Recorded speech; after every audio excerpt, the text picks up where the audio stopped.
যায় আর হবে আমি দেখতে পাচ্ছি। আগস্টের 5 তারিখের আগে একটা জরিপ পেয়েছিলাম, এদেশে মানুষ 100 জনের মাত্র 15 জন মানুষ চাইতো এদেশে কোরআন কায়েম হোক।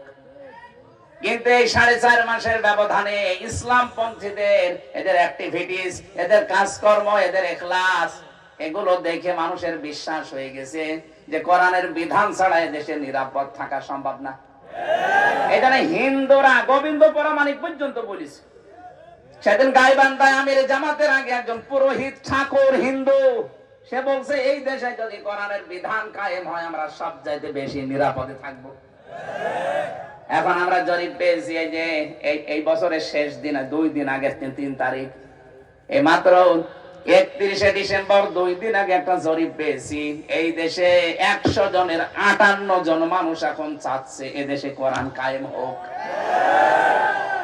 15 জন থেকে 4 মাসের ব্যবধানে যদি 58 জন হয়ে যায় আর কিছুদিন যেতে দেন, এই জন্যই তো অনেকের মাথা খারাপ হয়ে গেছে, বলছে দরকার নেই আগে থালা দিন। ইয়ার কি করা জায়গা পান না? 2732 জন মানুষ জীবন দিয়েছে থালা নেওয়ার জন্য না, বৈষম্য দূর করার জন্য তারা জীবন দিয়েছে। আমরা চাই এদেশ থেকে সত্যি যেন বৈষম্য দূর হয়, আর বৈষম্য দূর করতে হলে এইটা লাগবে।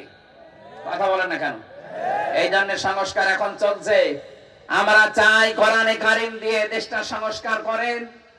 এখানে সংস্কারের একটা আয়াতও আছে, ফুরকান, সূরা ফুরকান মানে সংবিধান। আমরা যেহেতু সংবিধানও সংস্কার করছি, এজন্য 77টা আয়াত আছে ওই সূরায়, 73টা ধারা আছে।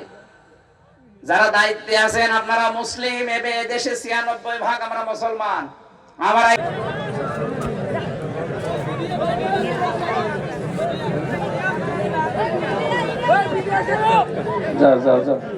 আসসালামু আলাইকুম ওয়া রাহমাতুল্লাহি ওয়া বারাকাতুহু। কি দাঁড়িয়ে আছেন এখনো? এত মূর্তি ভাঙা হলো এরপর এরা দাঁড়িয়ে বসেন বসেন বসেন।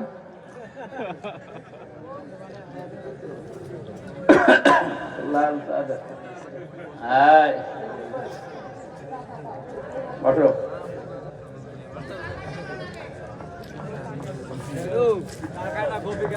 দাঁড়িয়ে থাকবেন আপনারা, বসলে ভালো হয় না।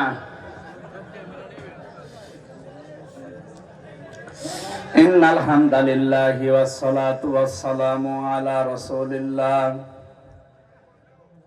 আম্মা বা'দ, ফাউযু বিল্লাহি মিনাশ শাইতানির রাজীম।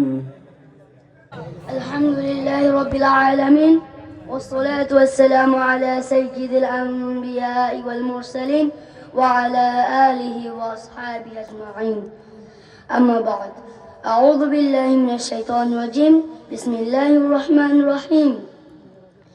قرأ باسم ربك الذي خلق، خلق الإنسان من علق. صدق الله العظيم. Read in the name of your Lord who has created man. I am Abu Shabin Toha. I am a student of Tanjimur Umes Madrasa, Cox's Bazar branch. I read in class 4. At the beginning of my speech, everybody take my cordial salam. Assalamu alaikum wa rahmatullahi wa barakatuh. I am very happy to get the chance to say something in front of my honorable chief guest, Mufti Amir Hamzat, my dear audience, in the Tafsir al-Quran Mahfil at Koronapur. I am very happy at this moment. Today I would like to say something about Islam. The word Islam stands for peace. Islam is a religion of peace, as it ensures a peaceful life to its followers. Islam stands on its 5 pillars: Iman, Namaz, Saum, Zakat and Hajj.